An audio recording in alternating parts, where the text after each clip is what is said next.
Bueno, hoy toca otra aventura de J.K. Rowling, El Izcabog. Este es el último libro que ha sacado esta autora y que, bueno, brevemente os cuento. Este libro, esta historia ya la había escrito hace muchos años, la escribió casi a la par que Harry Potter. Lo que pasa que, bueno, era un cuento que ella contaba a sus hijos y que de alguna manera pues lo escribía un poco para ellos, ¿no? Entonces, bueno, pues quedó un poco esa historia ahí como guardada en el desván.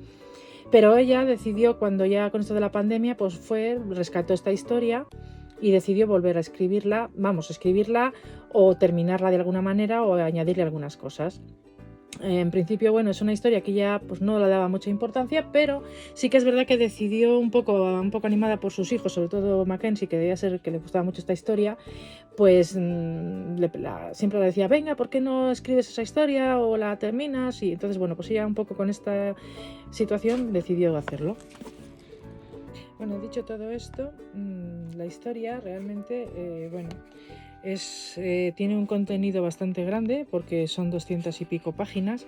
Realmente es un cuento típico, pues un poco de reinos, reyes, pues un poco de hadas y bueno, pues un poco jugando con siempre los valores del bien y el mal. Yo me voy a centrar un poco en enseñaros un poco las ilustraciones, porque como este libro se publicó en internet, pues a raíz de esa publicación en internet también se tuvo la idea de, bueno, pues los niños que se imaginaran las ilustraciones y se creó como un concurso de ilustración para ilustrar el libro. Entonces, bueno, de ese concurso salieron una serie de ilustraciones ganadoras que es con las que se ha hecho luego pues el libro, ¿no?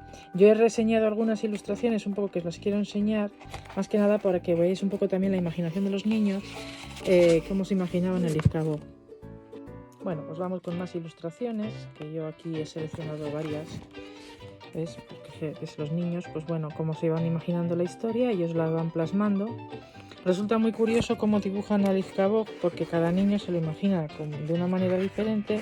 Entonces, bueno, pues es curiosísimo, ¿no? Y bueno, pues según van leyendo el cuento, ellos van haciendo la ilustración, porque bueno, el cuento en realidad es de un pueblo que, bueno, todo es como un pueblo normal, muy feliz y muy tranquilo todo. Había muchas panaderías, comercios, se especializaban mucho en una panadería, porque bueno, en las carnicerías, pero bueno, sobre todo los dulces eran muy especiales. Entonces, bueno, pues de alguna manera había una leyenda que hablaba de un ser que se llamaba Izcabog.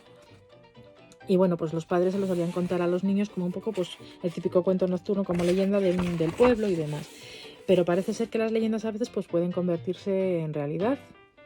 Entonces, bueno, pues ocurren una serie de cosas en el pueblo que, bueno, pues hay que luchar contra ese Izcabog que en principio, pues bueno, no es bueno en principio.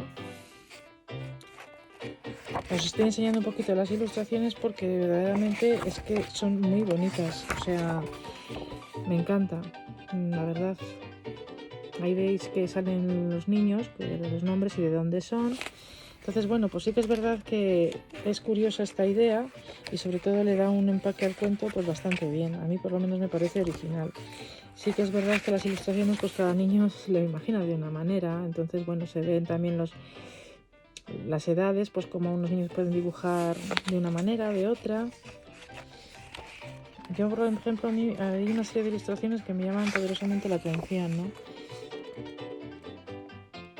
Entonces esto es como, bueno, un libro que tiene su importancia un poquito por todo esto. Hay por aquí una ilustración que es una de mis favoritas, a ver si os la puedo enseñar. Bueno, a mí me parece que aquí el Izcabog es súper tierno. Si os dais cuenta, la primera ilustración era como un dragón con los ojos muy... Porque claro, según va evolucionando la historia, el Izcabog también va cambiando un poquito de personalidad, parece ser. Entonces, bueno, pues se le van pintando los niños según se le imaginan. Aquí ya da la sensación de que es un personaje que sufre, ¿no? O que de alguna manera está triste. Entonces, bueno, pues eso también es lo bonito de este libro, ¿no? Cómo evolucionan los dibujos en función de cómo los niños lo van viendo.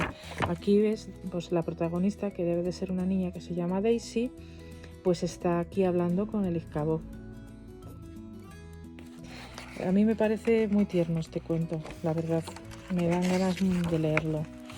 Aquí ya ves, aparece el Icabo de otra manera, o sea, ya es como más entrañable, más cercano.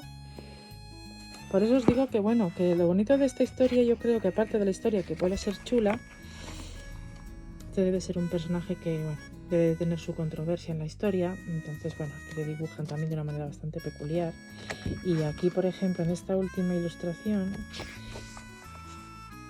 bueno, yo lo que os digo es que este tipo de cuentos, pues bueno, tienen su valor porque son historias que están creadas un poco como se hacen todos los cuentos, para inculcar valores y bueno, y también pues un poco para demostrar que ni todo lo bueno es tan bueno ni todo lo malo es tan malo, que siempre hay una contraposición y que de alguna manera hay que aprender un poco a vencer ese tipo de cosas para ver la esencia real de la bondad. Y esto es lo que os presento esta vez. Yo creo que es un libro que hay que darle su oportunidad, como a tantos otros, pero bueno, en este caso, encima, pues más. Lo edita Salamandra, está recién horneadito y bueno, pues si lo queréis, tenéis disponible en nuestra librería. Y bueno, otro regalito más para estas navidades, si se os ocurre.